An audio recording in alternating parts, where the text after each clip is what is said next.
Hello everyone, thanks for finding my channel, Arkytior Collective.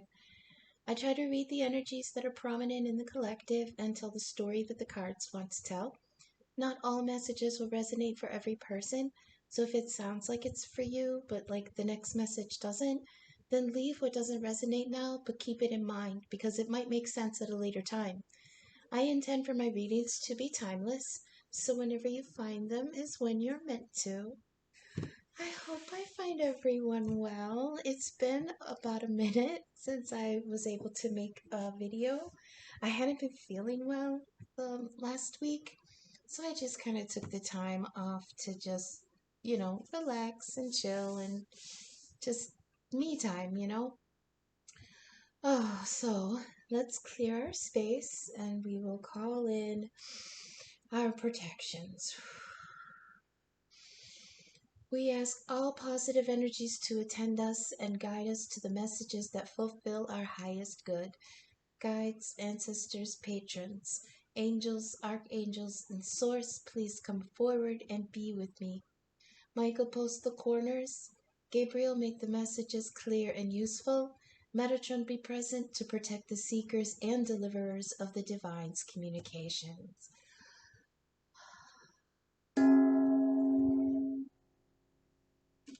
Oh, I love that sound. That is such a nice, clear. Ah. It echoes for a while. I know it doesn't pick it up on the mic, but it's like I can still kind of hear it a tiny little bit. I know it doesn't come through on the videos though, but it really does sound really nice for a couple seconds. Okay, I finally remembered to check what's going on in the skies. I know I had been drawing a mental block on that for months, but yes, I finally remembered. Okay, so of course we all know we're in Virgo season. That means the sun is in Virgo. We've got the moon in Scorpio. It's a waxing half moon, I believe. So it's a quarter moon and it's getting bigger. And I feel like so in Scorpio it's a very deep sign. It's the sign of very deep subjects like passion and transformation and death and money in some aspects and just very occult kinds of topics. And with the moon there, I think we're going to be experiencing a little bit in the area of secrets, our own secrets, things deep down. There might be some passion involved, of course, with the moon there. I feel like the moon might be a little bit out of her element, even though Scorpio is just a higher vibration of Cancer, which the moon rules. But Scorpio is a much more dynamic water than Cancer water is. And I'm wondering if the moon, which is our heart, is a little bit overwhelmed in that kind of energy. We have Venus in Scorpio. No, I'm reading that wrong. We have Mars in Libra and Venus in Scorpio. Yeah, I was reading that right. Okay, so I heard an astrologer earlier today mention that Mars is actually one of Scorpio's ancient rulers. Scorpio now is ruled by Pluto, Neptune, I believe. I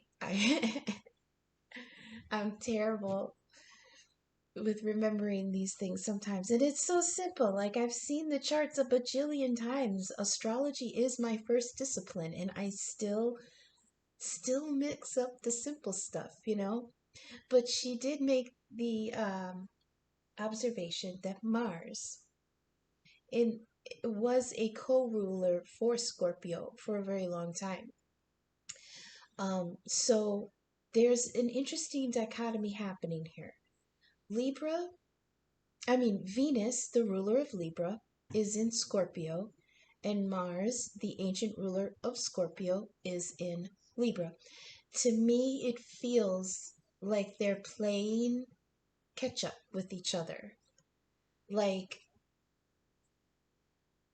like they just missed each other trying to find each other, like, so Scorpio, or like Mars was like, okay, I'm gonna finally go visit Libra, and I'm going to pluck up the courage, and I'm gonna go find her, and I'm gonna go to her house. And he goes to her house, Venus, Libra, and she's not there. And it's because Venus decided the same thing. Like, I'm finally going to pluck up the courage, and I'm going to go talk to Mars, and I'm going to go find him in his house in Scorpio. And she went to Scorpio to find him, and he's not there. So it's like they're in each other's space without each other, you know? And I think that's an interesting energy that's coming through to right now. It's like something just missed, but they're on the hunt for each other, It's like they're in each other's minds, they're in each other's hearts, they're in each other's thoughts. And it's just they kind of went zoop, they kind of just went past each other trying to find each other. And it's like one popped up where the other one was supposed to be, and the other one popped up where the other one was supposed to be, and they're kind of like looking around for each other. And it might feel like defeated energy, but I don't I don't think of it that way, because their intent is still on each other. It's not that they missed each other, not even thought of each other. Like, um so like, say you're going to somewhere, and somebody that you've really been wanting to see decides to go to the same place, but and you miss each other, but it's not really a big deal, because you kind of didn't know that each other was supposed to be there anyways.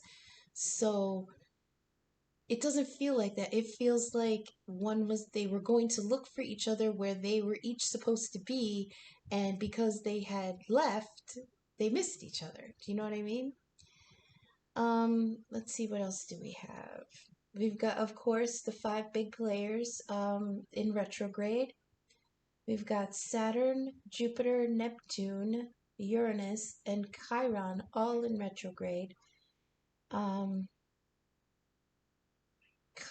in Aries I wanted to talk about, because there's a whole generation. It's such a slow mover. There's going to be a whole generation of people with Chiron in Aries. And I'm not sure when the last time Chiron was in Aries, but I know that when I was born in 74, it was in Aries. And there's a whole, like, 2 years, maybe 3 years full of people who have Chiron in Aries. That is a feeling of detriment to the self. Aries rules the first house, and that's the house of identity. That is the first initial spark of being, So there's going to be feelings of inadequacy in the area of self-identity. And that's what we're working through right now. It doesn't feel like it's a huge energy. It feels like it's just kind of an undercut of doubt, you know. So as a transit, that energy isn't, it doesn't feel very prominent to me right now. But as a generation, with like the people being born now, it's going to be a major impact. Let's see. Uranus rules Aquarius. It's the planet of upheaval and revolution and new ways of thinking, expansive ways of thinking.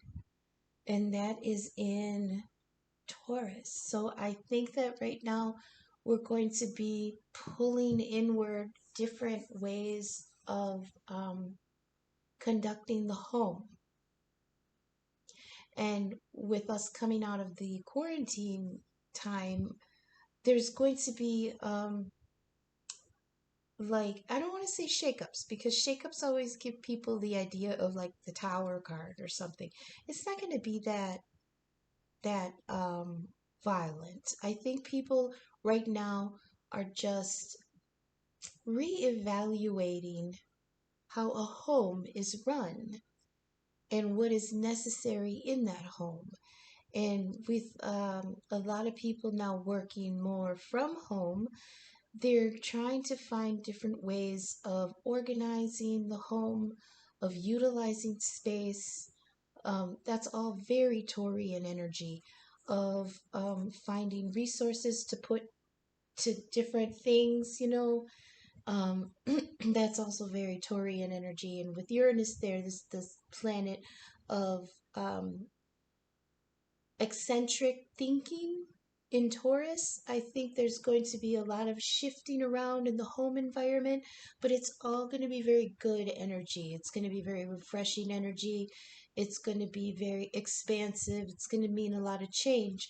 But I think it's change that this society right now, this generation of people is very much welcoming, you know.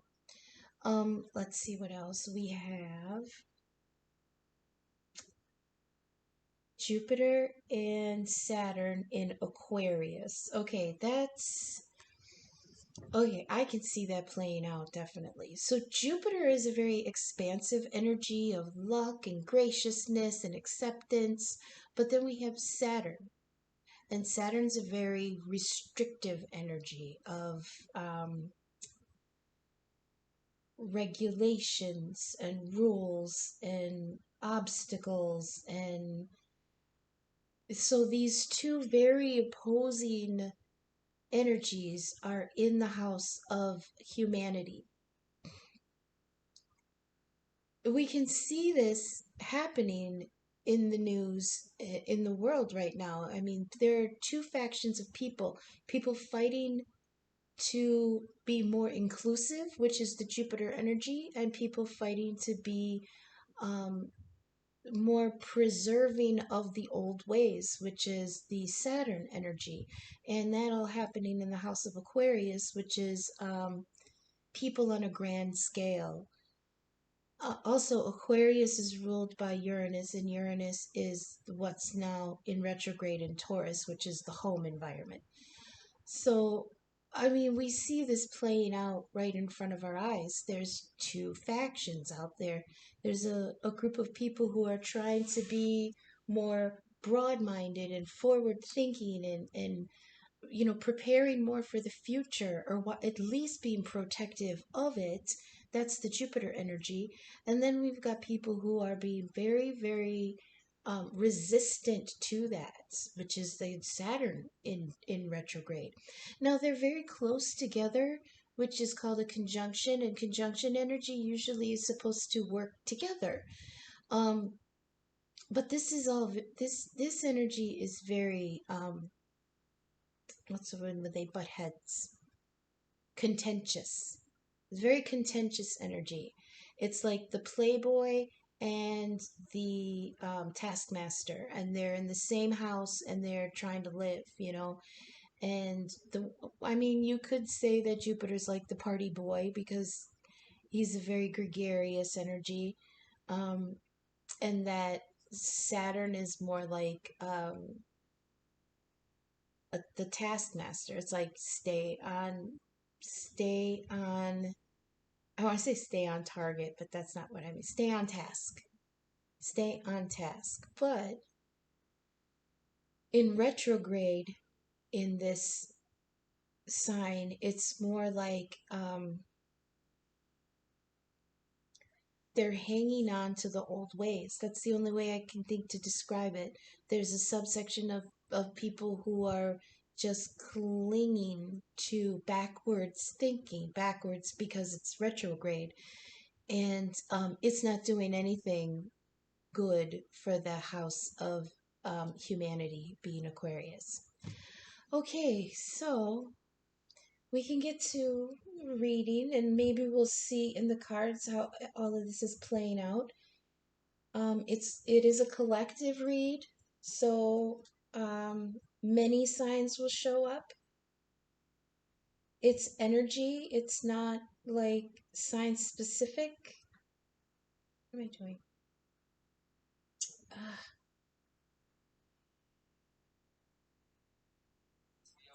I used the Faerie Oracle deck first by Brian Froud to try to see what the general energy is in the collective.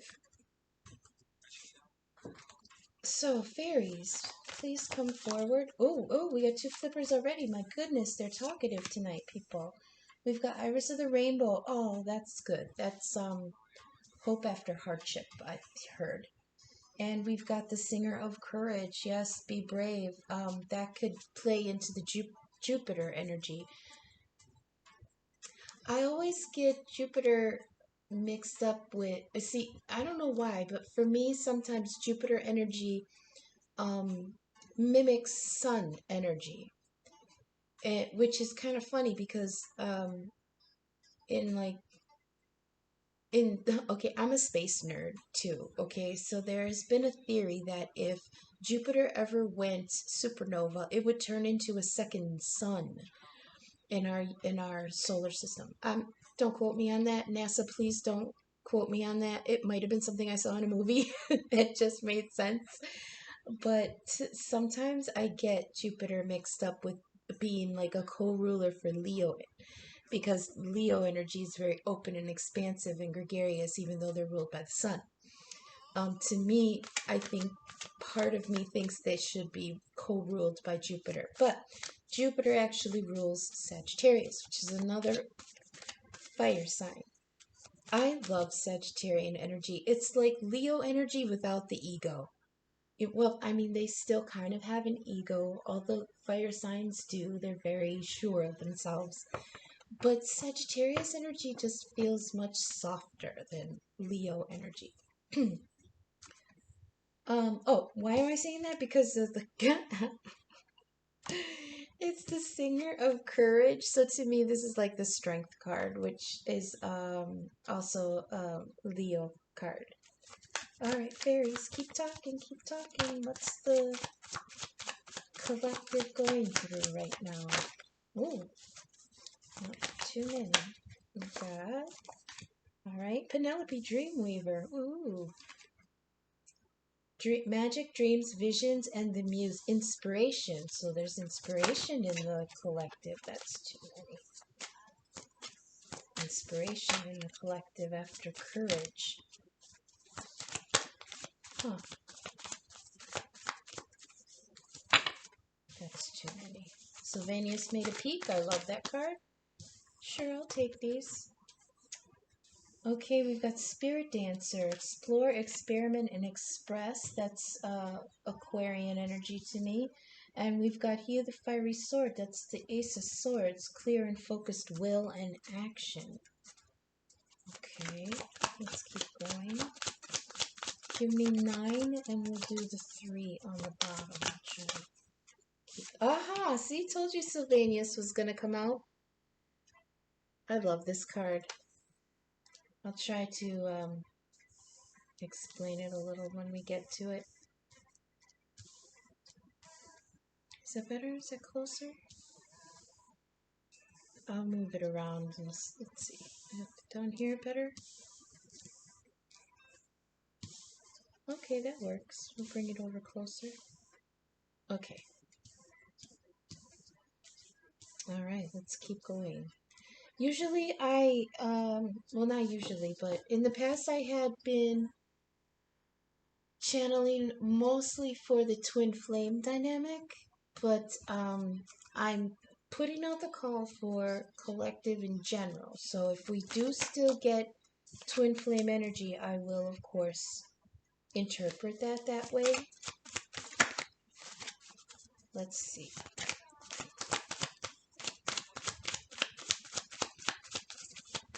There is still a cycle of twins that are coming through.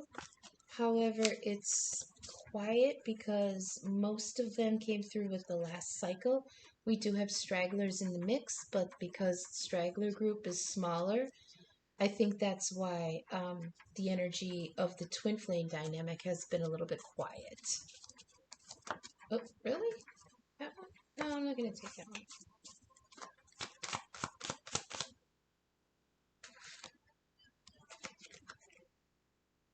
No. Hang on. Reshuffle. slippers, please. One more, and then we'll take the bottom. Thank you. Still, okay, okay. We got Tail the Poet, and I knew she was going to be there. Tail and the Sylph, Topsy-Turvets, and the Poke on the bottom. We'll get to that in a minute. Okay, I am going to take a moment and pause the recording so that I can get a feel for this energy. And I'm going to pause it because when I sit and stare at these for 20 minutes, it's going to add another 20 minutes to the videos, which are already coming out at 2 hours, and I just don't know why. So I'm going to pause this, and I will be back in a few minutes. Okay, I'm back. Okay, I feel like there's two major energies that are playing out for me here. There is a subtle acceptance and recognition of magic, and I'm going to say magic, but it's just another way of saying the subtle energies that we usually kind of ignore. But there's also a seeking of truth here, trying to use our minds to hone in on truth. Okay, so we've got Iris of the Rainbow, which led us off. This is protect your seeds, release, growth, hope, storm passing, and reclaiming after the storm. We have the Singer of Courage, which is transmutation of fear, bravery, self-discipline, moral strength, and breaking limiting beliefs. That's very Aquarian energy.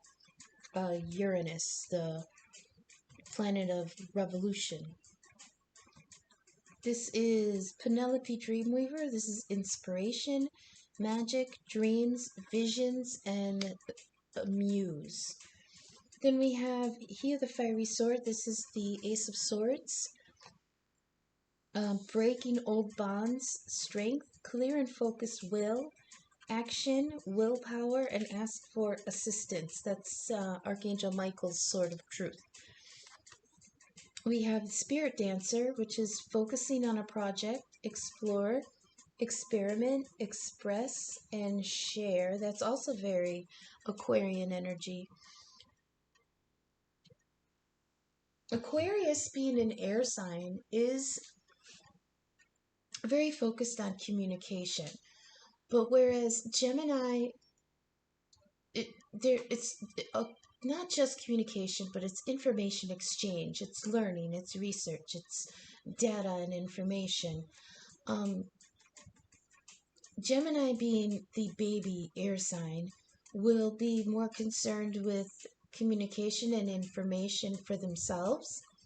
Libra, being the middle child, will be concerned with information and communication with people around them, because they're the sign of relationships.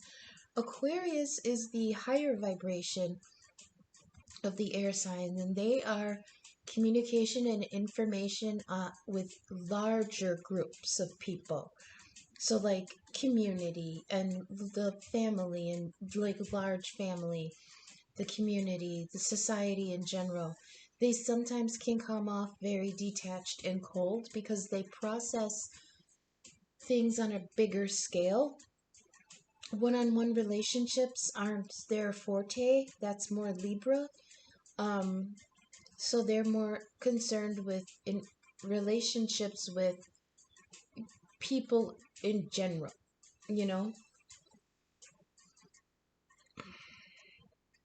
But it's an expansive, changing energy. Then we have one of my favorite cards, which is Sylvanus, and that is the Mask of Truth.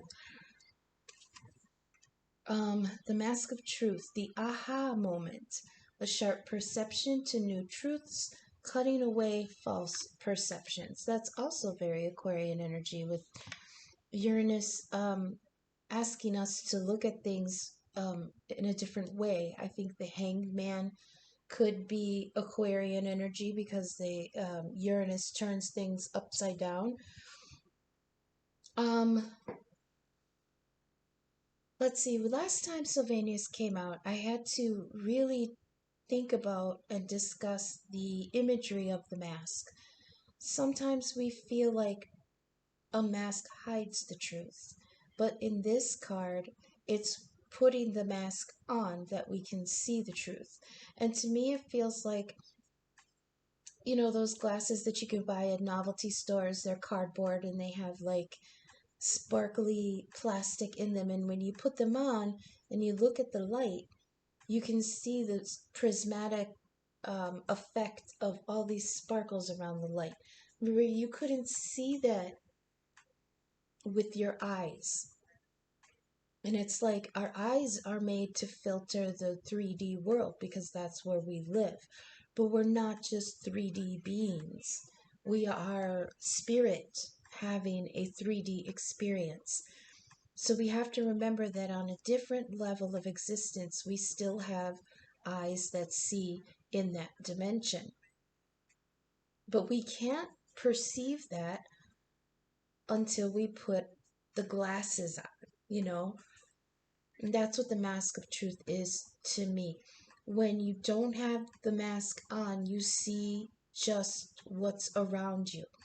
But when you put the mask on, it helps the eyes filter so that you can perceive things in a different spectrum. That is the truth.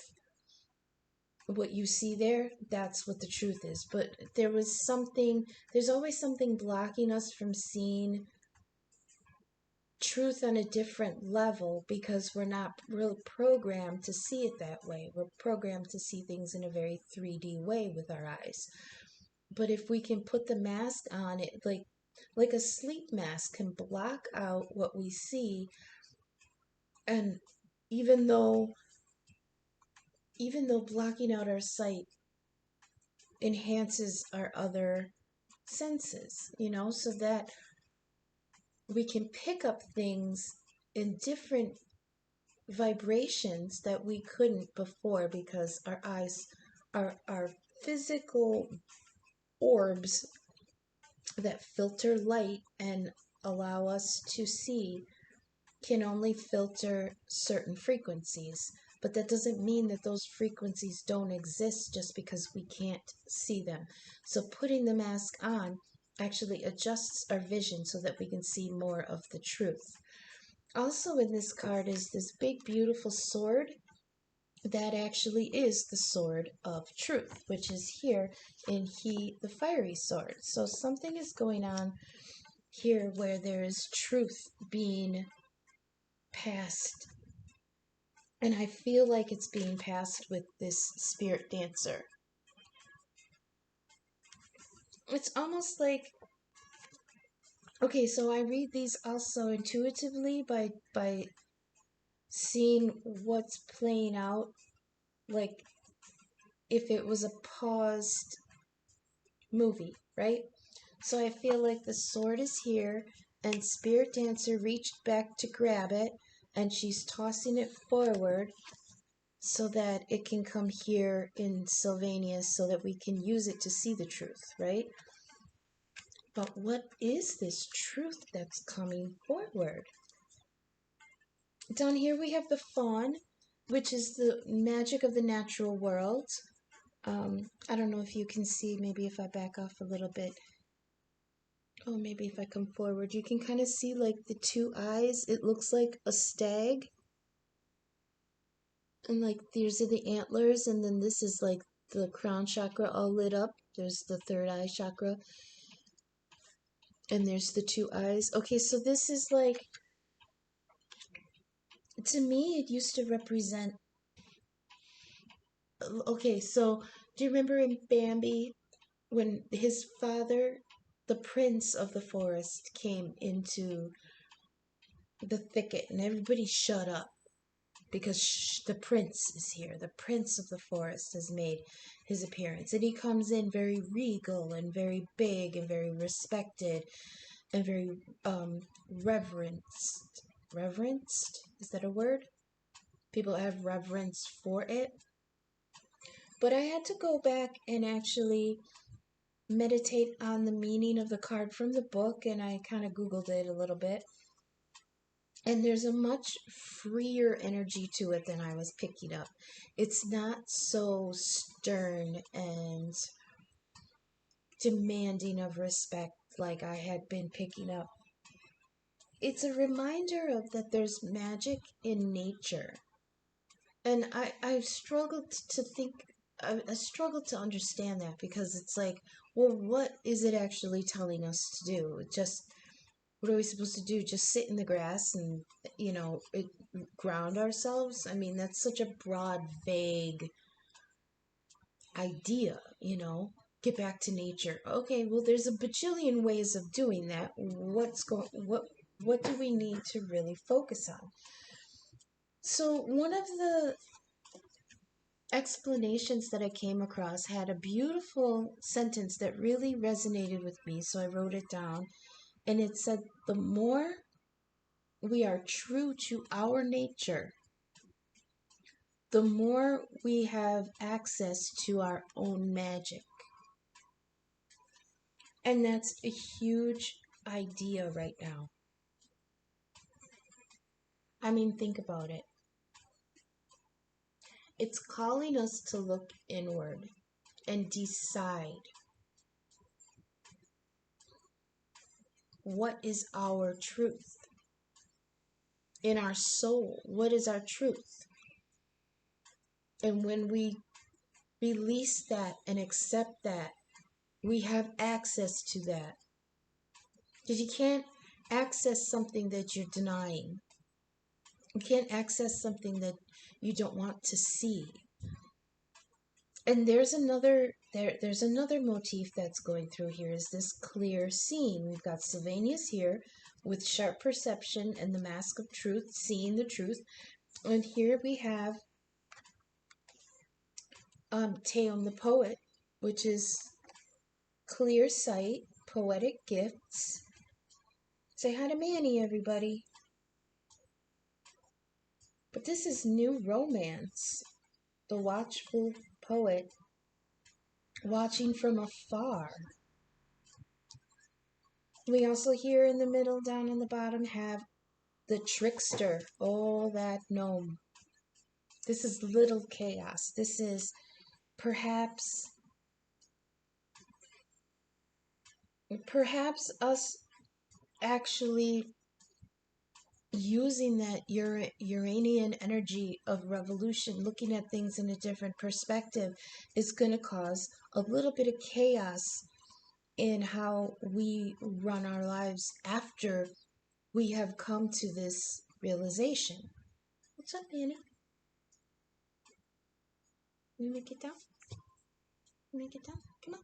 Let me get you down. Ooh. Say bye, everyone. Bye, Manny. And yeah, we can actually kind of see that energy playing out in the waking world, in the 3D world.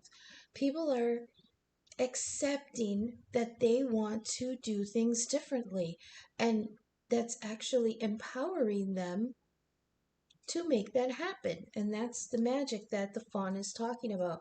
When we are true to our own natures, then we have access to our own magic. And we have the ability, the energy, the drive, the inspiration to actually make those wonderful changes. But it's going to cause a little bit of chaos. And that's what we're seeing right now is people who are awakening to the idea that things need to change. It's causing havoc in the people who want to keep things the same. But I also give this little trickster gnome, he feels to me like a distraction. Like he's going to cause a distraction. This to me is the firecracker in the toilet gnome. Like he's going to light it, toss it, and then run like hell. And whatever chaos he leaves in his wake, it's going to be a distraction so that he can go somewhere else. The only stagnant energy we have here is Teom the poet. He's one of the stone men. He just sits and observes. But I have a feeling this might play into love. This might be a new way to look at a love. This might be insight being shared about a love. Maybe something needs to be looked at differently in order for this love to grow. We do have a mention of seeds. We have a mention of reclaiming something after a storm, which makes me feel like there was or could be a tower moment that feels like things are being destroyed. It could be this little guy setting off his firecracker and running, and maybe the firecracker was a little bit stronger than he realized, and it's actually going to not just spook the people in the tower, but actually bring it down. And then from the outskirts, Teom is watching the chaos, waiting. But this also says clear sight, because he's been sitting there watching this for so long. It's like he has precognition about what's going to happen. Anything else, Spirit? On the bottom of the deck, we have Talon the Self, enthusiasm for ideas, awakening mental acuity and intellect. We also have the Topsy-Turvets. This card is interesting because it's the front of and the back of the cards, and it's also upside down and right side up. See the faces upside down? There's faces right side up. There's faces on the front, and there's faces on the back. Underneath that, we have the Pook, which is something is cloaked, the shape changer, the paradox, easily distracted by shiny objects.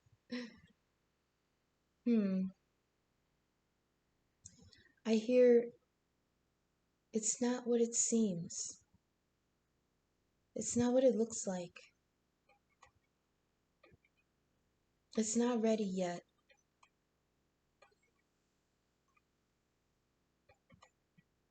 And someone's trying to use logic to see this change of viewpoint, but the Pook is like, even with this change of perspective, it's still not what you think it is. That's interesting.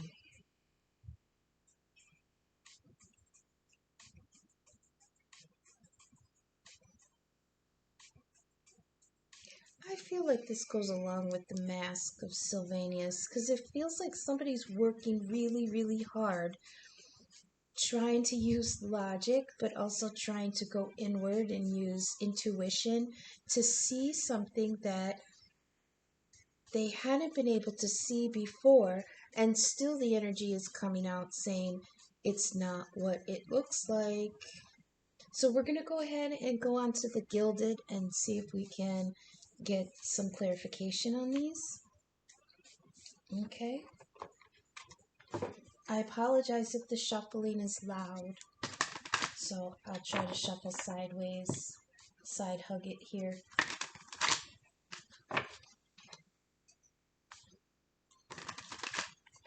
Okay. Tell me when it feels good. Good. Cut it.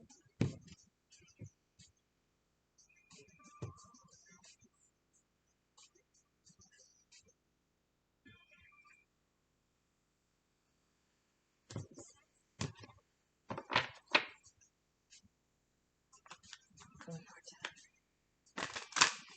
Please clarify this truth-seeking.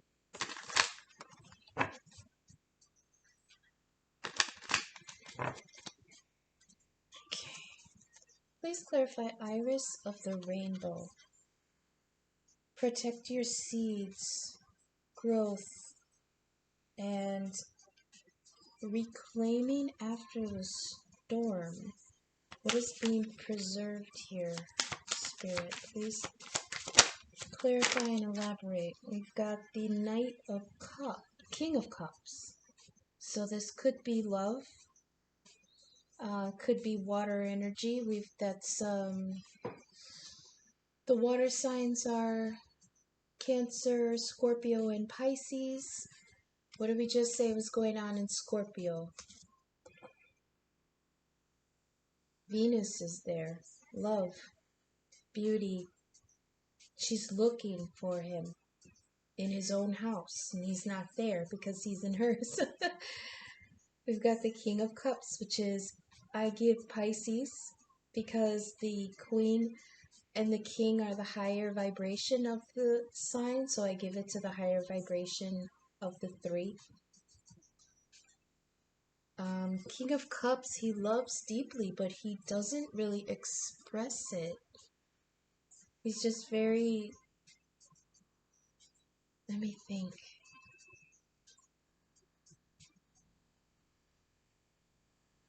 It's a Saturn here. And what did we see earlier? That Saturn is retrograde in Aquarius.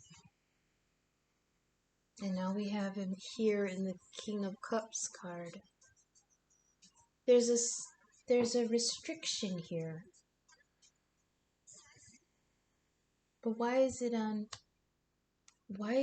Iris the Rainbow? Why is it being restricted? Protect your seeds. So he's protecting something after this storm had come through. He salvaged it. This cup of love. He salvaged love after a storm, and he's being protective of it. Okay. Please elaborate and clarify the Singer of Courage, Transmutation of Fear. Oh, that's too many, and they're backwards, so. Self-discipline. Oh, that's too many.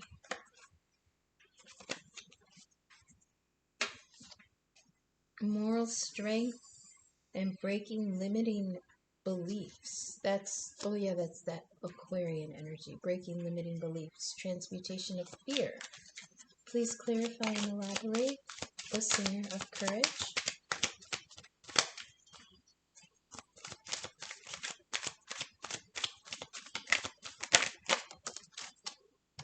The Knight of Swords. Knight of Swords is coming in hot. He is the fastest moving knight. He comes in with information. A message. Well, that's really the pages are a message. No, the pages are messengers saying a message is coming, and the knight is the one that brings the message. So some kind of message is coming in. You know, I had some flippers. I gotta undo that.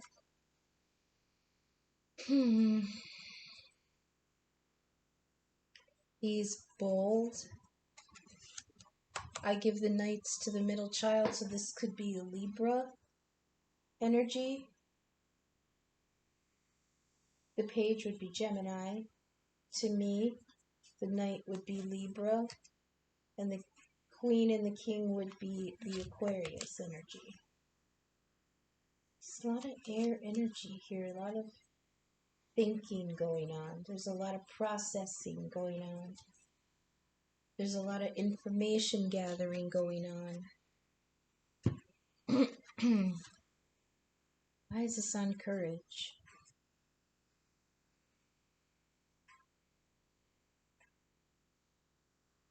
I heard, I'm trying to believe in myself. That's what I heard. I'm trying to be brave enough to believe in myself. So can we get clarity on Penelope Dreamweaver here? Inspiration, magic, dreams.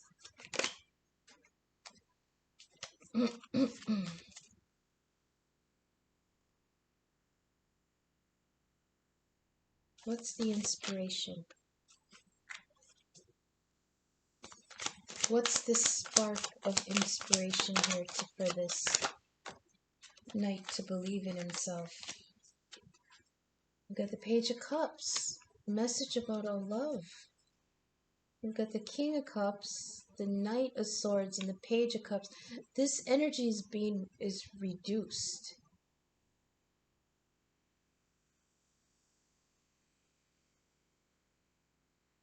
They're coming, someone's coming forward, but they're coming forward diminished.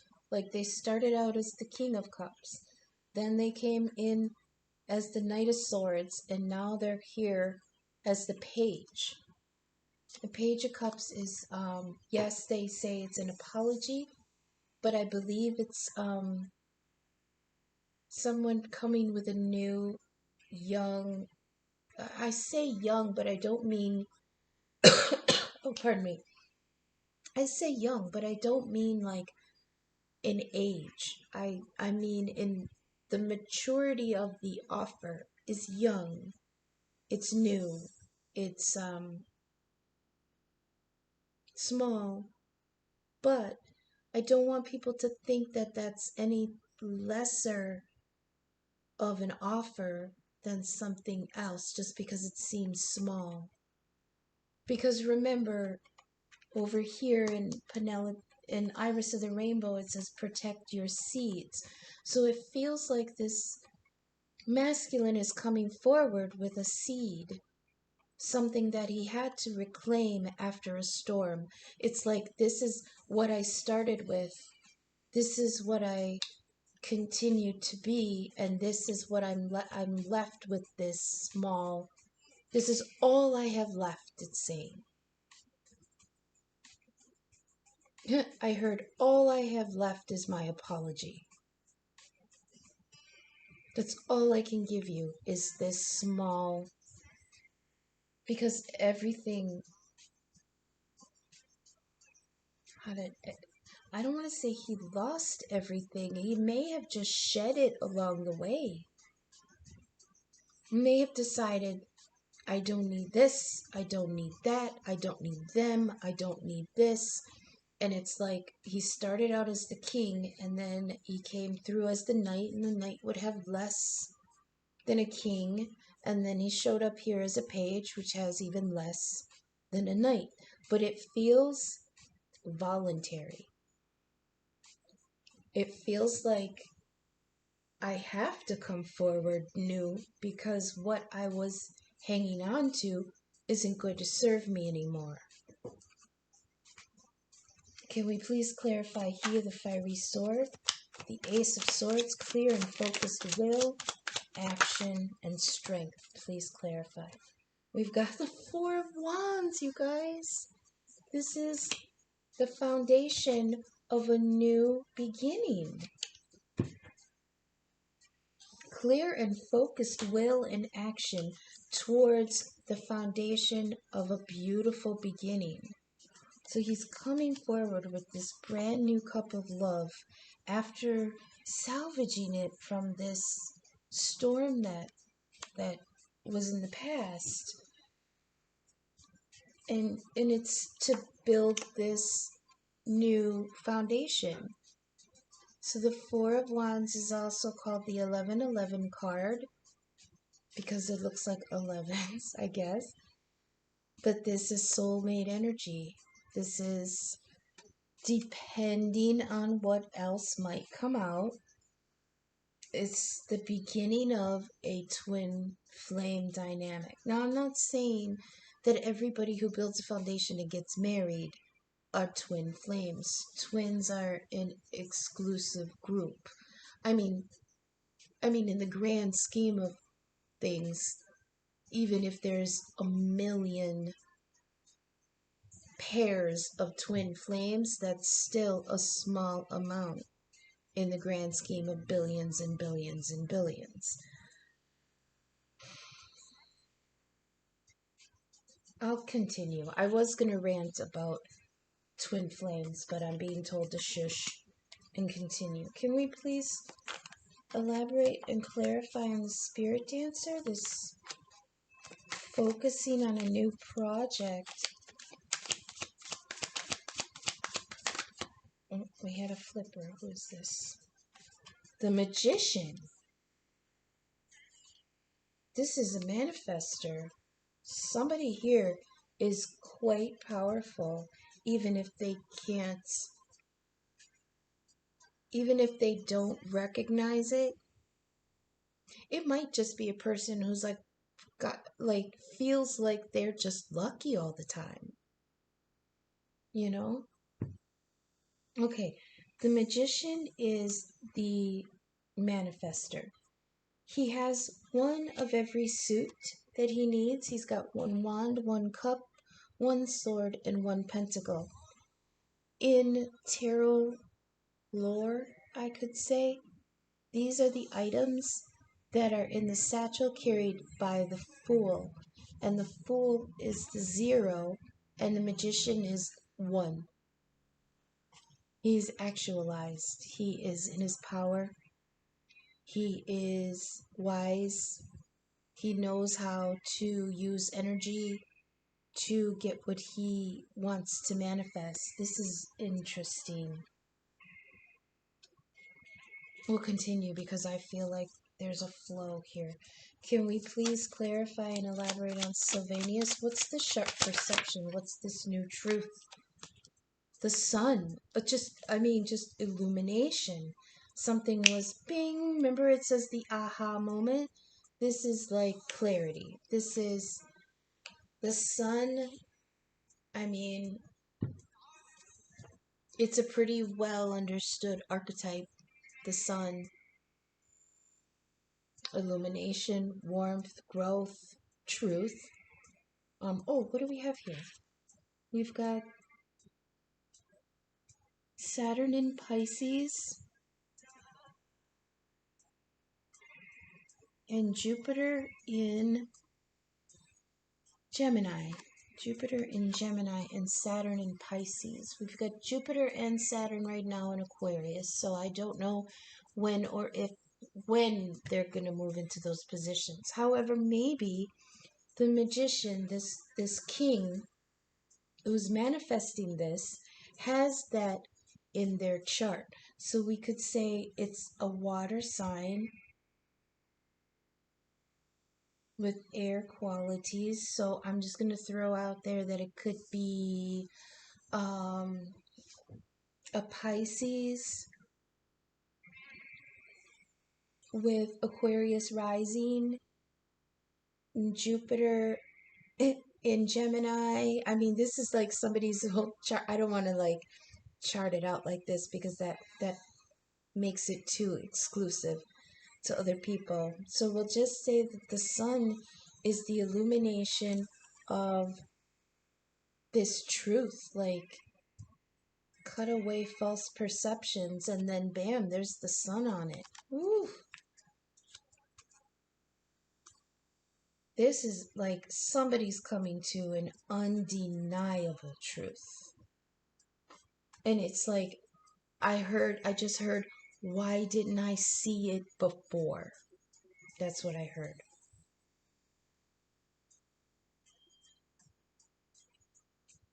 Wait.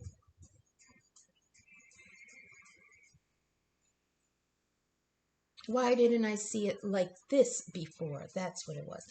Because I felt like he did see it. That's why he was manifesting it. That's why he came forward. That's why there was something here in the past that was shed, and he preserved what he could and came forward and is manifesting this new beginning. So he did see it. But I feel now he was saying, why didn't I see it like that before? Why didn't I see that? And I just got deja vu. Why didn't I see her before? I'm not saying that that's going to come out like that with the rest of the cards. This could very well be him manifesting, him or her. I have to say that too. Gender ain't shit. It's energy. The masculine energy is saying, Why didn't I see it like that before? But then I also heard, why didn't I see her like that before? Why is this coming to me like this? Hang on a second, please.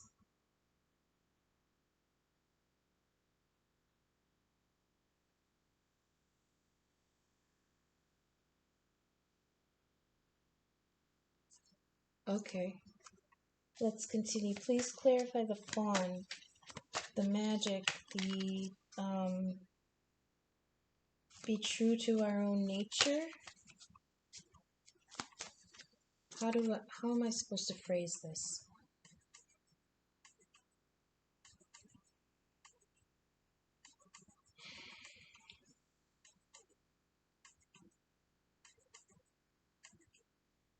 So, to me, in the very heavy, dense 3D world, the magic, like, we can see nature, we can interact with animals, we can be part of storms, we can do all that, but there's always a disconnect between actually feeling that we're part of the processes. So I feel like the fawn is saying, remember that you are part of this natural world. And when you realize your part in it, you gain access to the magic that's there because it's part of you anyway. Just look at it, you know? So let's clarify, please, the hidden processes that we're not seeing. Hidden energies. What are the hidden energies that are there for our good? What are the hidden energies? That's weird. The Nine of Wands. Someone's being protective of that side of themselves because it's been a battle. I'm going to keep going. Please clarify this trickster. What's the firecracker in the toilet? What's the distraction here so that they can get the fuck out of Dodge? That's too many. What's the distraction here? Please clarify the gnome.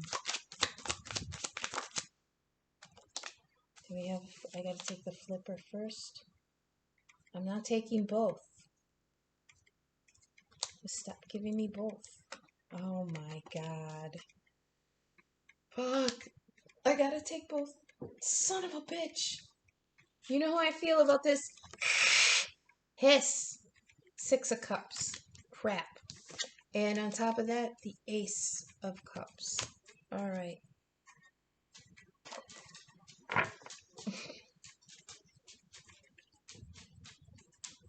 Six of Cups. You know my issues with the Six of Cups. I'm fucking over it. I'm over this energy. It's too much. It's been going on for too long. Six of Cups and Ace of Cups. Nostalgia from the past. Nostalgia for the past. A love from childhood. Resurfacing. That's the chaos. That's what's breaking the pattern. That's the firecracker in the toilet. He's manifesting back to this sweet, pure, divinely gifted, divinely written for them love from childhood. God. Why are you doing this to me? Please clarify and elaborate on Teo the damn poet, this slow-ass earth energy that's pissing me off. I'm gonna flip it, but I'm not taking it. I'm gonna pop right. Please clarify and elaborate on Tam the poet. See, he sees it clearly because he's been sitting there staring at it long enough. Damn it, I knew it. It's heartbreak. I'm glad the tower didn't pop because I sure as hell saw that on there too. Okay, I am again going to pause here because now that we're oh wait, bottom of the deck. We've got, oh, Six of Wands, that's great, that's victory. We've got the Fool, that's great, that's um enthusiastically jumping forward to new opportunities. And then, damn, we've got this slow ass Knight of Pentacles. It's gonna take his sweet ass time. Look, Mr. Knight of Pentacles, you've been meandering through these frickin' readings for 2 years. Shit or get off the pot because we're not getting any younger. All right, and under that is the Ace, but we won't go that far. So I'm going to pause here again, and I'm going to woo-saw because sometimes this energy gets me a little worked up because I do have a bias on some of these cards. And I will be back in just a few minutes. All right, you guys, I'm back. Several scenarios came to me while I was considering. Let me see if I can remember them all.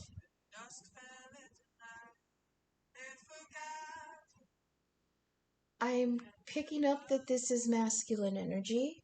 I want you to remember that this does not have to be a man.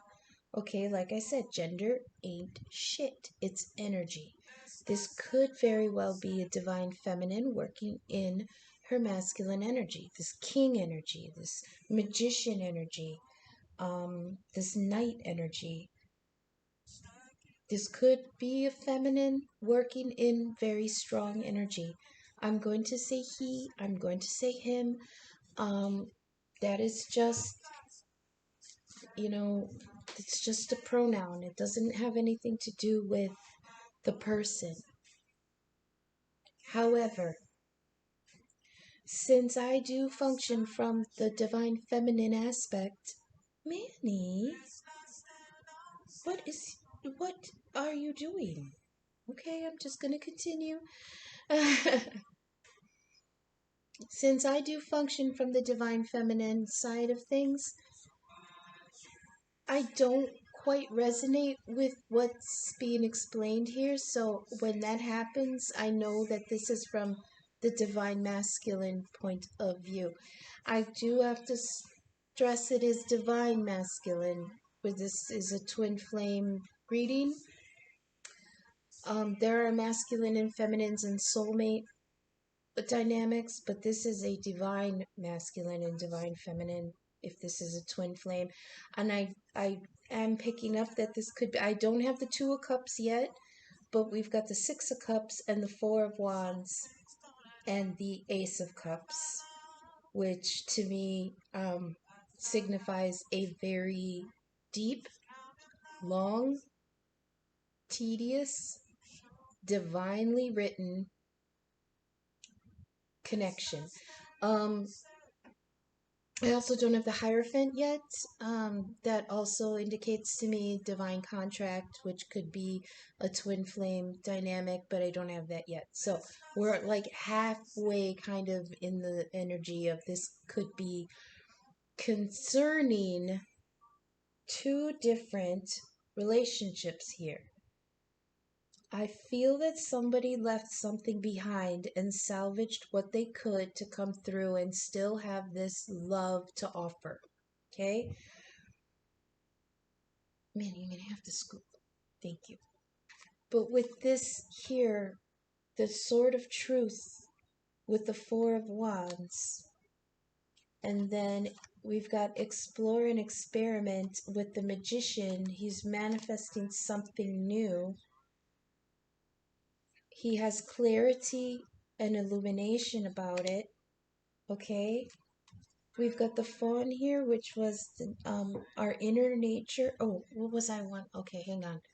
I got something about this too when I was considering. Hang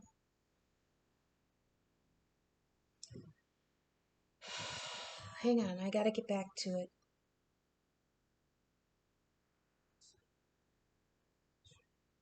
There's something about manifesting here.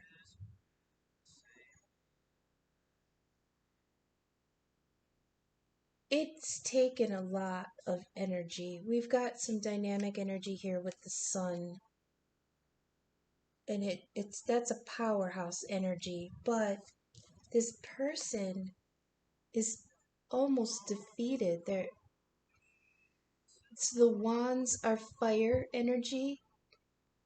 It's action, it's will, it's ambition. But this person is beat so much they're on one knee. Back here we've got 8 wands, which could be the 8 of wands of communication, but they're stuck in the ground. It's like he's building a fence behind him so that whatever he left behind, see the storm clouds in the background? That could be the storm clouds that Iris of the Rainbow came through. The passing storm and salvaging what was left. This to me is like, I put this fence behind me because all this storm is behind me, and all I've got left is this one wand that I'm coming forward with. But I'm coming slow because I'm tired.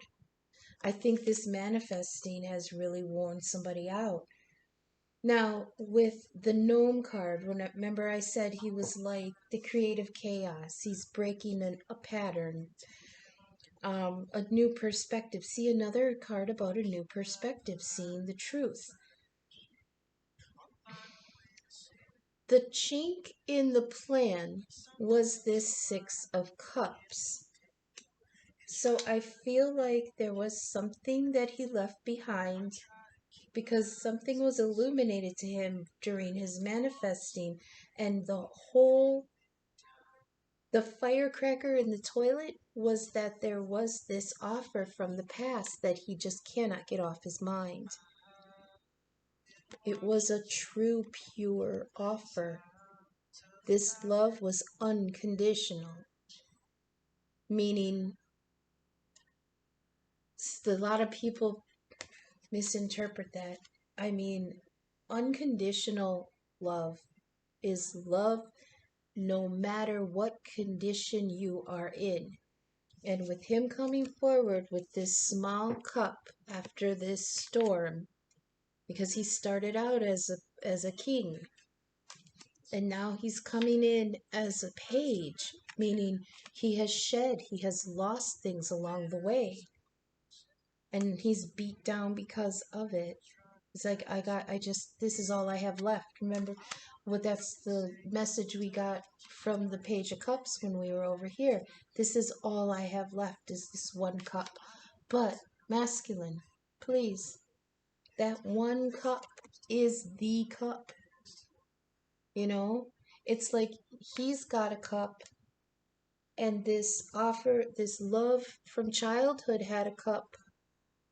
That was a true cup. That was unconditional.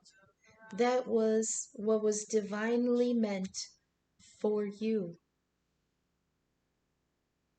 I feel like they tried to build something else, but once they put this mask of truth on, they realized that was not what was true. What was true the whole time was this offer.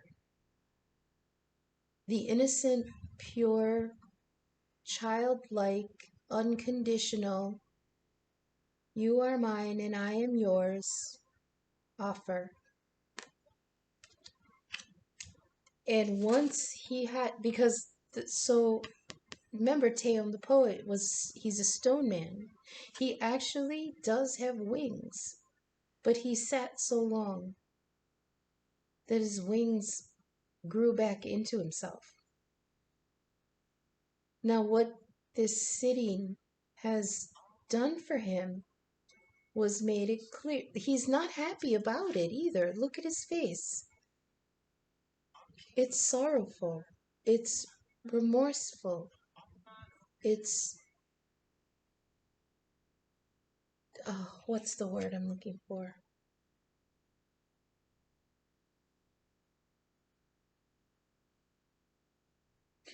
He feels stuck. Like, what can I do? I see the truth, and what does the truth bring him but heartbreak?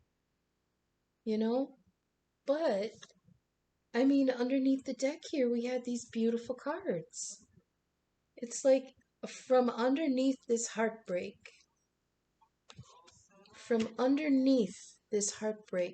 he's still looking towards this, a victory. The Fool is jumping towards new opportunity. But the key word I always get with the Fool is going forward with no baggage.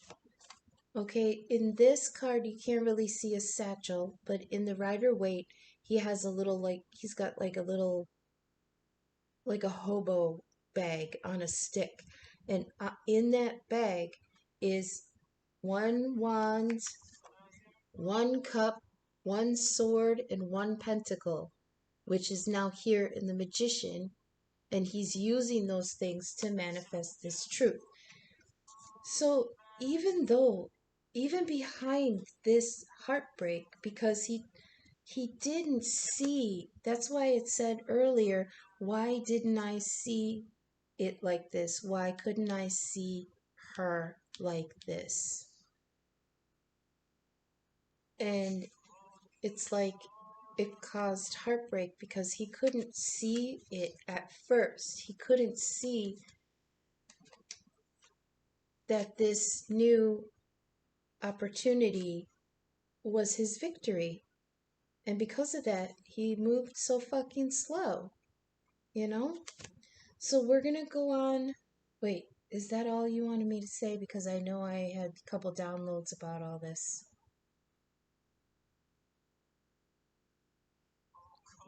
Okay, the firecracker. Oh. Okay.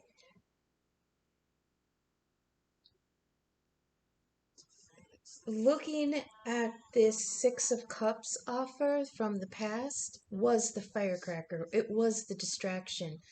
But at some point he realized this isn't just a distraction. It's like he tried to continue in his life and build this Four of Wands, this foundation of with someone else, but nagging at him was always this Six of Cups. This was always the distraction, the creative chaos, the trickster. It was like he's sitting there like this energy is like, really? You're gonna ignore this. You ignore it, it's gonna blow up. Look at his face. It's like, really, dude? Really?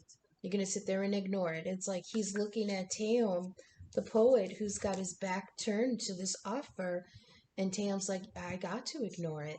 I have to ignore it. And why? Because it's causing this heartbreak, heartache, sore heart. Because he realizes that that was the offer that was meant for him.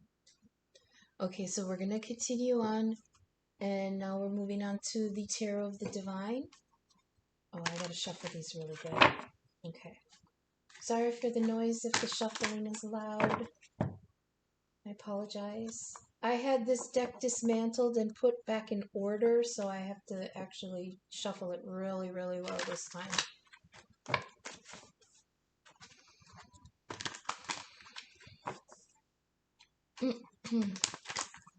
This is the deck that's based on folklore and mythology from around the world. I'm not going to be familiar with every single myth that's in here. So in those cases, I do interpret it intuitively by what the picture is, the feelings that the picture is giving me.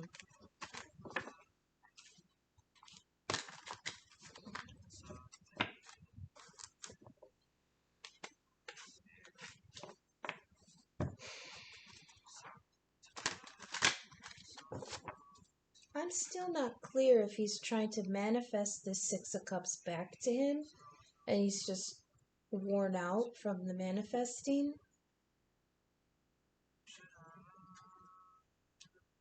or if he actually is just going to ignore it.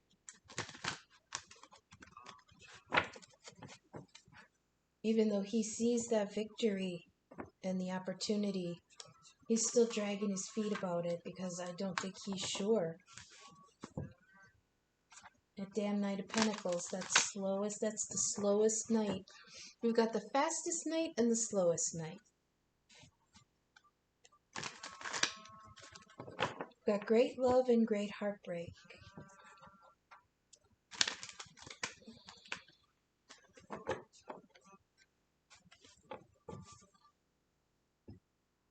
So earlier I did kind of feel like this top part could be the feminine's energy. Because remember I said that I'm on the divine feminine side of the connection. And some of it didn't resonate with me, so I gave it to the divine masculine. But this top part actually does kind of resonate for me. Even though it's king and page and knight energy, it's masculine energy, I do kind of resonate with it because there are strong masculine energies in my chart. So even though I function from the divine feminine side of it, I do still have access to that good masculine energy in order to make things happen. Okay? So there was a point where and I'm sure that there are other feminines who had to go through this, because if you're part of a collective, it means that the energies are going through a group of people at a time. So I'll phrase it in that way. The feminine, if this is the feminine energy on top, the feminine came through a storm, still in her strong energy, but guarded, coming forward with enthusiasm and bravery, but there was loss along the way. So after the storm and after traveling so far, all she had left was this small cup. But that cup, that one true cup, is this Ace of Cups that is here on the Six of Cups. And maybe the masculine saw that, because here he is trying to manifest. That's why I feel like the energies are a little separated here. That offer from the past was the true offer, and I don't think he saw it until it looked too late. Because we have this stagnant earth energy here. Oh yeah, that's what I wanted to do. I wanted to go through and give the zodiac signs of what I see here. So King of Cups is a Pisces energy. Well, it could be any water energy. I really have to remember to keep that in mind. A Cancer could be in his King of Cups energy for sure. So we've got water energy, which is Cancer, Pisces, Scorpio. We've got the Knight of Swords, which is the air signs, which is could be Libra or Aquarius. Magician, I believe, is Aries energy. I also heard Taurus for some reason. The Sun is Leo energy. The Knight of Pentacles is Taurus energy. So we've got air, water, and earth. We've got a little bit of fire here with the wands and the sun. We've got more air here with the Three of Swords. And we've got water energy here with the Six of Cups and the Ace of Cups. Now I'm supposed to say something about this being the Seven of Cups combined. Seven of Cups is options. Hang on a second. One of the things I always get from the Seven of Cups is that, yes, it's a guy looking at 7 cups, and each one has something different in it. So in one there's a fish, and in one there's a gold necklace, and in one there's oh gosh, I can't remember. But it's like he's looking at all these cups like, what are my options? You know? But to me, sometimes it gives the feeling of wanting an illusion. Okay? So this Six of Cups plus this Ace of Cups, I believe he may feel like this option from the past was just an illusion. And maybe that was what he thought is this clear insight after sitting and staring at it for so long. And that's what brought the heartbreak. That he was like, fuck, I fought all that way. And it turned out to be an illusion. But I'm telling you, if the divine masculine is listening, it's not an illusion. It's not truly the Seven of Cups, it's the Six and the Ace, which means this offer is true. There's no need for this heartbreak. And maybe he realizes that, and that in itself is the heartbreak. Like, I turned my back on this for so long that it can't be still there, and kablam. You know, I heard glass shattering, like that was his heart, her heart, their heart, its heart, whatever is working in the masculine energy down here, the shattering of that realization that could be false was this Three of Swords. So let's keep going. I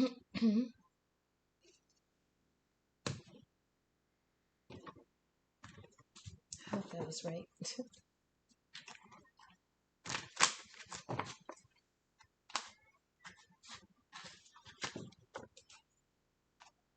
I don't even know what I'm going to call this.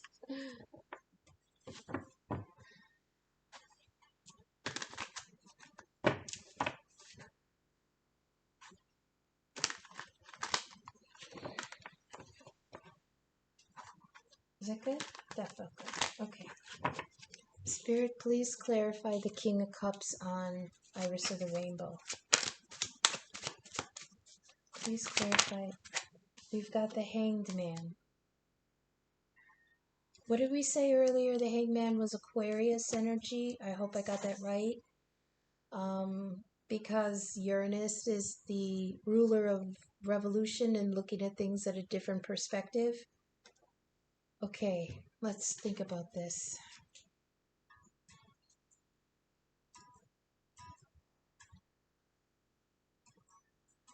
Okay, so peace after a storm.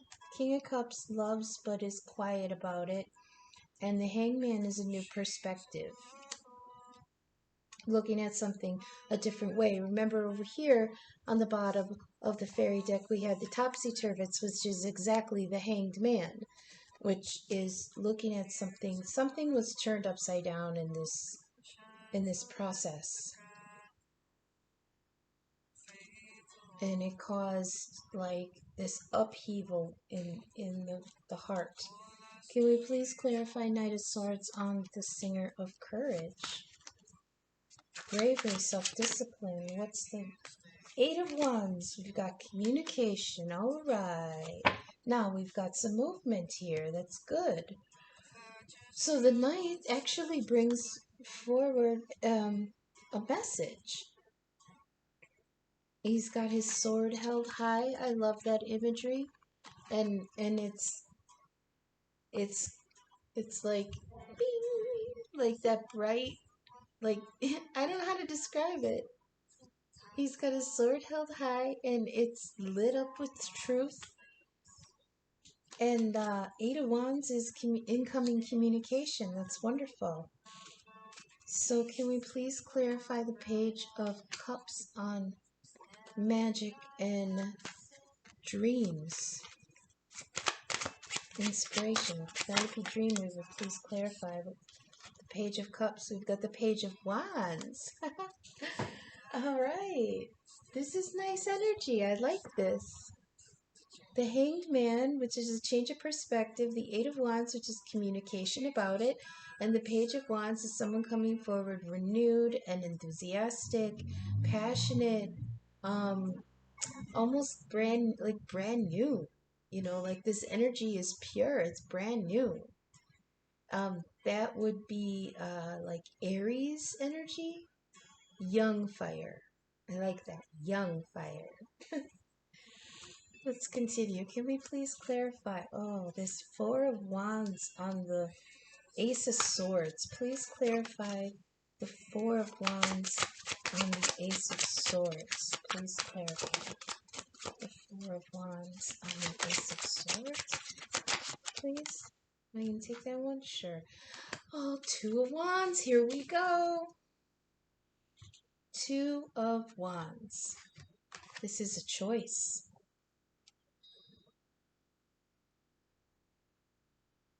Let me think. This is, I don't know the myth completely. This is the Roman god Janus. He's the two-headed god. He looked both ways. He looked to the future and the past. The Two of Wands is always a choice. In the Gilded deck, the Two of Wands is a crossroads. But it's a crossroads that the person has been at before. So this Two of Wands is looking in two different directions. Yeah, that's what I felt with this. It's like two different phases of life, two different time frames of life. I don't want to say past and the present because it could be present and present. It could be the past and the past. It could be the future and the past. I can't really pinpoint it. But somewhere in this process of building this Four of Wands, there was a crossroads and a choice.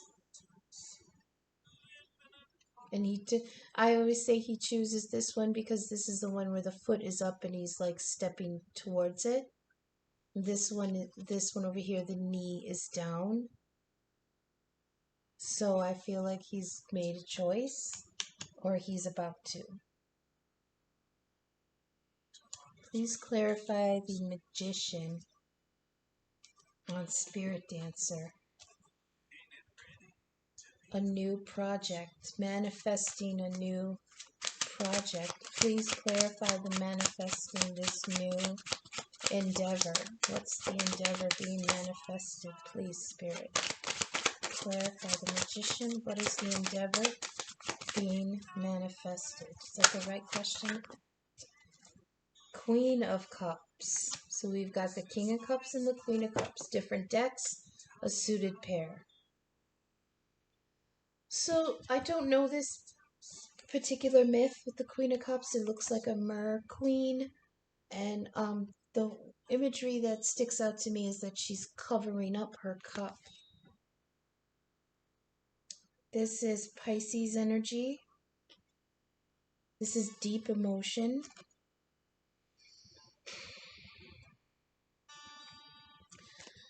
Excuse me. The Queen of Cups covering her cup is significant. It's like she is open to the idea of giving her cup, but she's covering it because she's being discerning about who she's going to give it to. So I feel like that's the energy on this Magician. It's like,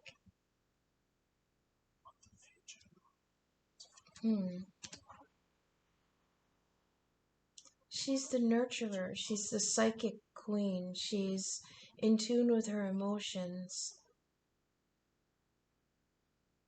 This person might be manifesting an opportunity to be more open about their love. I'll leave it at that for the moment. That's all I got so far for that one. Can we please clarify the Sun on Sylvanus, the Truth on Truth? That's too many. Please clarify the Sun on the Mask of Truth. Clarify the Sun on the Mask of Truth. The Queen of Wands. Okay. This is Pele, the goddess of the volcano. Goddess of Hawaiian goddess of fire. She is a dynamic energy.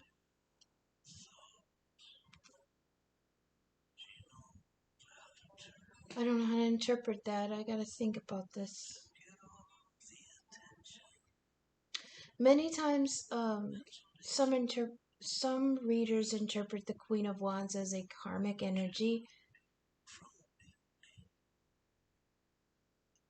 I always feel Cersei Lannister from the Queen of Wands. Loyal and loving, but fierce. Reckless sometimes.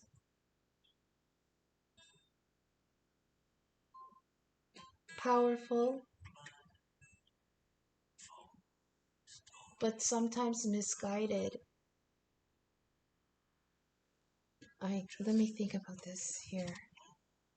The Mask of Truth, the sun, illumination on the Queen of Wands. I mean, if this is a karmic energy, it could be that finally there was light shed on the motivations of this other female. We've got two queens here, and we've got the Two of Wands, which is Janice looking in two different directions. This could be a pulling of two different queens on this masculine's heart. Let's see here. Please clarify the Nine of Wands on the magic. Four of Cups. See? He missed it.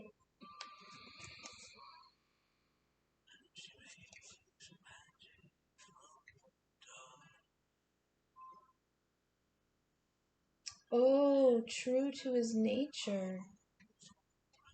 Okay.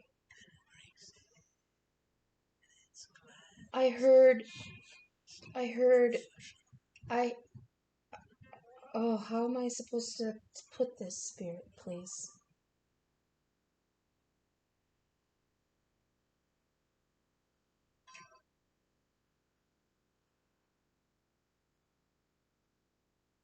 I heard something to the effect of, what? When he saw the truth, he tried to tap in to his own strength in order to make this change. Because it said the more we are true to our own natures, the more we can access that magic. And then, bam, he was like defeated. And the Four of Cups is an offer that wasn't taken. So in the card, they're concerned with these three cups that are here, but they're lesser. They're not, I mean, they're true, they're real. He put them there. This is like something that he really wanted.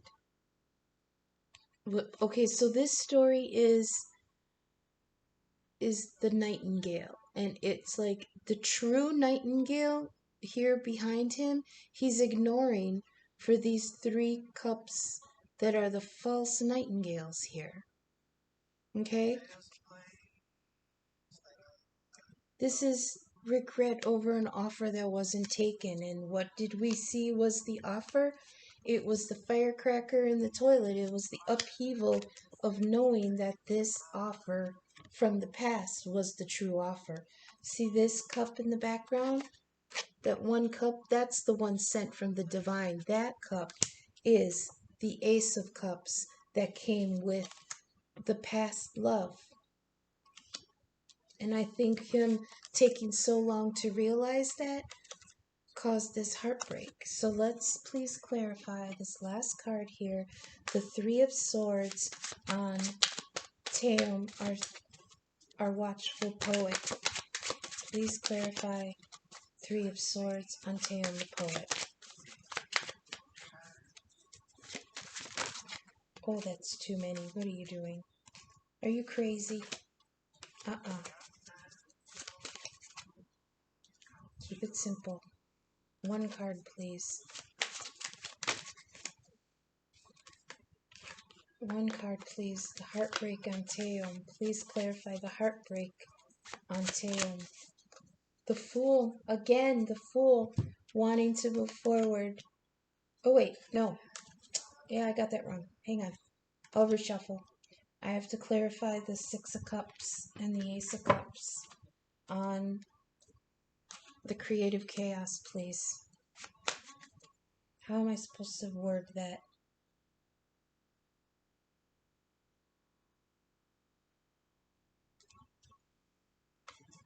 Okay. Please clarify why the Six of Cups was the Nine of Coins. And look what peaked, the Seven of Cups. Okay, I'm going to take it because holy shit, right? What was I just talking about? What was I just talking about? The Six of Cups plus the Ace of Cups makes the Seven of Cups. What came out to clarify it but the Seven of Cups? Illusion. I looked at the wrong cup. I looked at the wrong cup for so long. I got stagnant in it, and now that I realize it, it's giving me heartbreak. Oof. Yowza. Okay, let's clarify this. Three of Swords.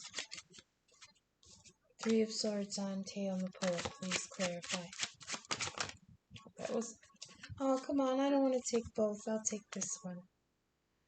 Fucking Two of Cups. Holy shit, you guys. It came out. The only thing we're missing here is the Hierophant. It's the only thing we're missing. Bottom of the deck, we've got the King of Wands, the Devil, and the Ten of Cups. Ah. Yep, like I said. Alright. I'll explain that in a second. Two of damn Cups. He finally sees it. He finally sees it. The heartbreak was that was the true offer. This Two of Cups. Okay. This Two of Cups in this deck is Gilgamesh and Enkidu.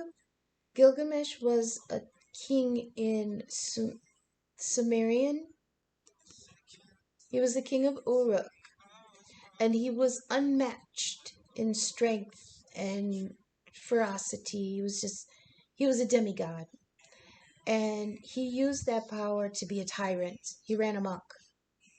And the gods were like, we need somebody to calm this motherfucker down because he's wrecking shop all up and down Mesopotamia.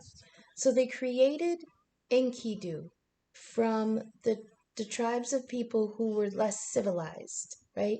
He's a beast, sort of. And they thought that he would come in and not destroy the king, but at least tame him down. And all it did was give him an equal and a friend so strong that they fucking just ran him up together. So we've got the gold cup and the silver cup.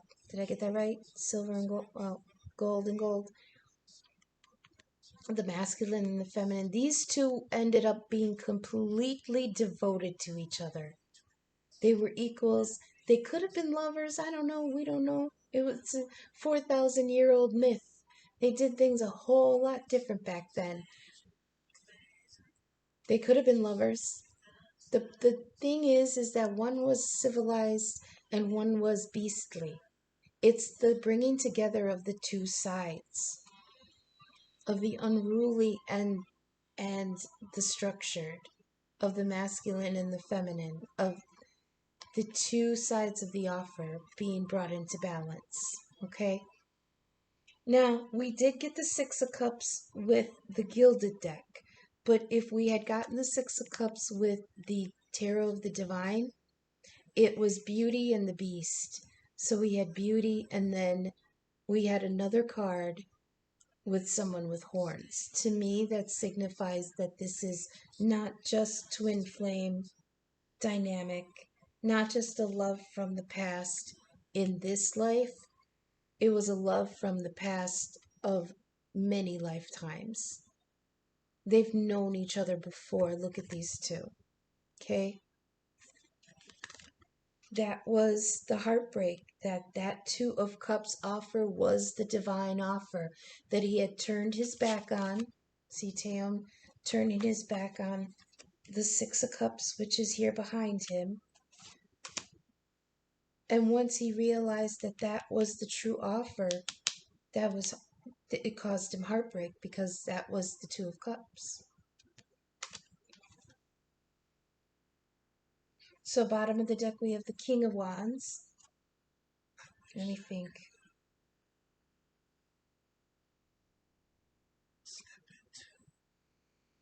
We've got the Devil, which is Capricorn energy. This is being bound to something.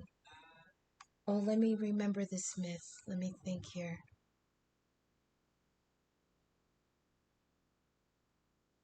This is, I believe, a myth from Brazil. The Bocana. I'm sorry if I'm mispronouncing that, if there's any Brazilians. The Boatata, the fiery snake, okay? In this myth, there was a giant snake, which I believe could have been probably an anaconda, since they're native to that area. He was so big that he survived the flood, the deluge. How does this myth go? So then he would come out of his cave and he would eat the carcasses of the things that died in the flood. And his favorite thing to eat was the eyes. And he ate so many eyes, excuse me, that the light that was in those eyes burst him into flames. Okay? But he was never satiated. This is almost like a Wendigo kind of story, where the more he ate, the bigger he got, but he was never satisfied, so the more he ate. In this case, he ate eyeballs from his prey. Well, he ate the whole prey, but his favorite part was the eyes, and it just kept feeding the fire, which means like it was an addiction you could never fill. You were never satisfied. It was chasing the dragon. I mean, the devil here in this card is a fire dragon.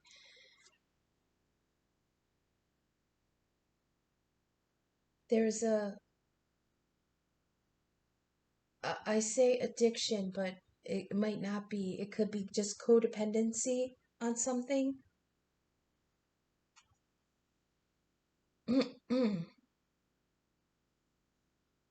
This Ten of Cups is love fulfilled. King of Wands, the Devil, Ten of Cups. So what I got when I first dealt this was that since it's here next to the Four of Wands and the Two of Wands, which is Six Wands, which is victory, there was a burden here attached to this Ten of Cups, which I believe could have been the previous, well, not the previous, but the other, I guess I can say, the other relationship. I still don't have any closure on what's going on here.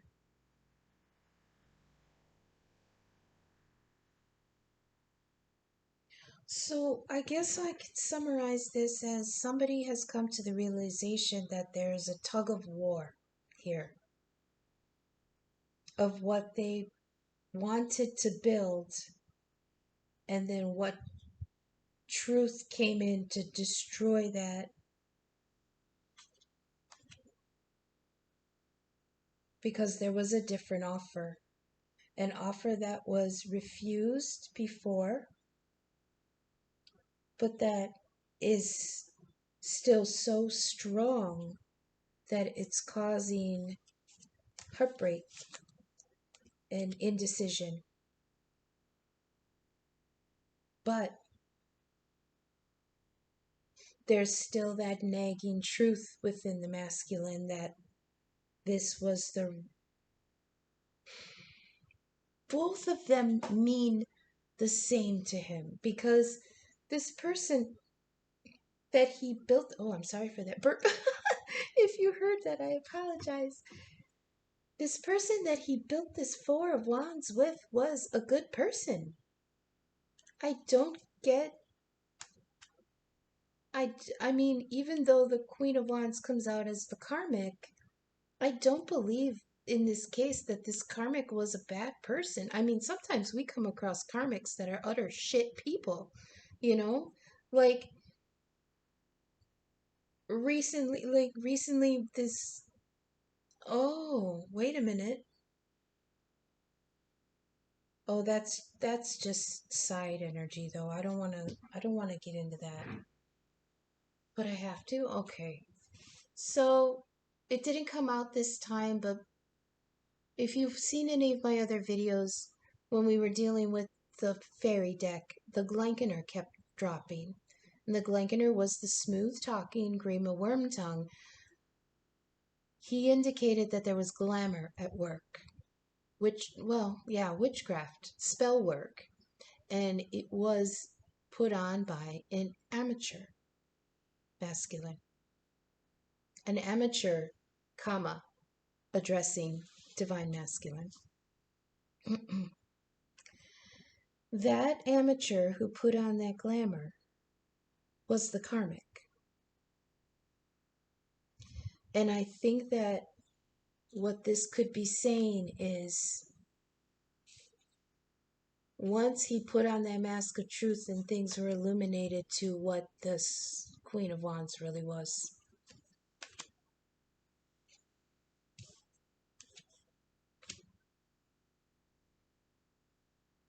Now he's in the position of defending this energy that he has inside him, that he knows is powerful enough to manifest this a new dynamic, but he can't because this devil energy. No, like I said, I'm not saying that this karmic is a bad person. I'm saying that he has built a relationship with them that has him bound in obligation. You know? He's trying to make the best of it. There's the Magician again. And the Knight of Swords again. Okay, so I guess to summarize with this is he was building something, and then a truth came out that there was a choice that he hadn't seen before.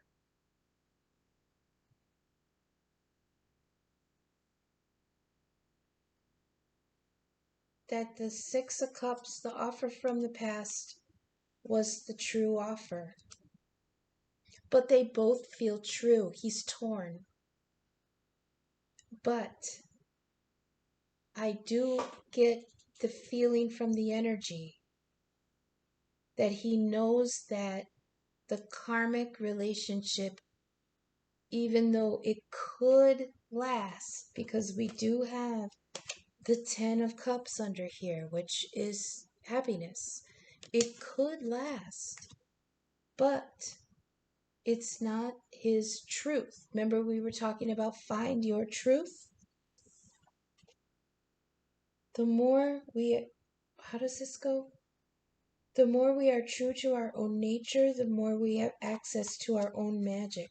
I think that he is, even though may have something good with the karmic, it's not complete. How did you want me to put that? There's no magic there. When I got this a couple other readings ago and the Nine of Swords came out, Spirit told me there is no comfort in this bed. So even those things might seem good on the surface between him and the karmic, there's this underneath truth that he wants to look towards and choose what is true to his own nature, which he was defensive against before, and that is this. It's this one, Divine Masculine. It's this cup here that was offered to you already from the past. You know who this is. It's love from childhood. Back when you were eating boogers, this person loved your ass. This offer is home. I heard, I am yours, you are mine. This offer is home. And that's the true Two of Cups. And realizing that he may have turned his back on it,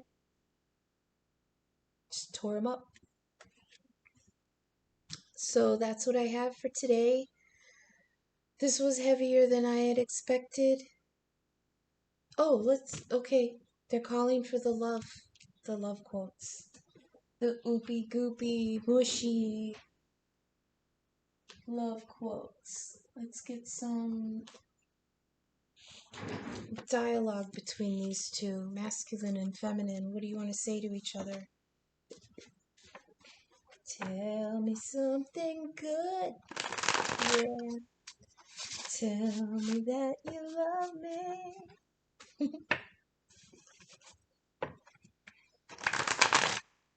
I hope this resonated with someone. Oh. If you'd like to check out other readers with a similar vibe as me, I do have some of their links in the description below. This will be a shout out to my fellow Ravens. We had Ellie Rose Affirmations down there. We have Visions of Love Tarot, that's Pixie. There's a link for Captain Happy's Arcana Adventures. Ahoy, Captain. We also have a link to JD's Tarot. He's Raven adjacent, not Raven proper, but JD, he's his own shining star. That's Daddy. Go check out his channel. I also have a link down below to Temple of Apollo. He's neither Raven nor adjacent. I just kind of have a little crush on him. So go ahead and check out Temple of Apollo's channel. As always, you can join us on the Raven's Nest Facebook group. I'm not the administrator there. That was started by our wonderful head Raven, Dharma Jane. There is also a link to her YouTube channel down in the description. Come over to the Raven's Nest and catch the fuckery, because the madness continues over there. I hope this resonated with someone. I hope it was useful. I hope it made sense. If it resonated and you'd like to drop a little bit, I do have a Venmo, Arkytior46. That'll help this little witch who's actually just gotten through her own tower moment. And I'm rebuilding. Hoping to rebuild something beautiful and new. So if you'd like to drop a little bit into my Venmo, I would be so appreciative of anything and everything that would land there. All right, let's get these love quotes. 1, 2, 3, 4. Oh my goodness, 5. All right, we'll do it. Oh. Okay. Okay. Okay. Oh. Oh, these are so sweet. Okay, this one says, you're the only one who can save me. I feel like that's coming from the feminine towards her masculine. Oh, and well, here's his reply on the back. Please understand I'm trying to protect you. That has come out in the past. Divine Masculine, hear me please. There's no need to protect her. Your feminine is a fucking badass. Okay? If anything, you need to bring her closer because she can protect you. You know? I have here, I saw your light and I was able to find you. I believe that's from the feminine also to her masculine. I saw your light and I was able to find you. I want to give you all the treasure in the world. We have here, suddenly you were my everything. And this on the back, what did I say about this was the offer that he knows is home? Because right here it says, your arms, your heart, your eyes, this is what my heart calls home. I'm sorry I stuttered on that one. I do tend to stutter. This could be from the masculine, but I know that I felt this way as the feminine. You're home. You're my home. So that could be from her. We have here, please don't pull away. I'm not here to hurt you. I love you. That also could be from the feminine. And on the back it says, I'm trying so hard to be patient, but please hurry. That's because he's in his fucking King Knight of Pentacles slow moving ass energy. Ugh. And then this one that popped, this extra one here, it says, he just answered her. She says, I'm trying to be patient, but please hurry. And he says, I'm preparing our future. Please be patient with me. You deserve perfection. And she says, your kiss is my breath of life, and from love comes life. So those are pretty powerful messages between them. Divine Masculine, I hope you are watching. I hope masculines watch these anyways, you know. There is a strong, beautiful love here. Just y'all get out of y'all's own way.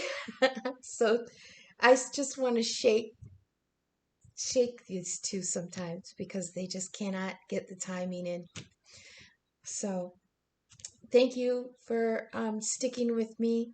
What are we at? Ooh, 3 minutes under 2 hours. Shit. Oh well.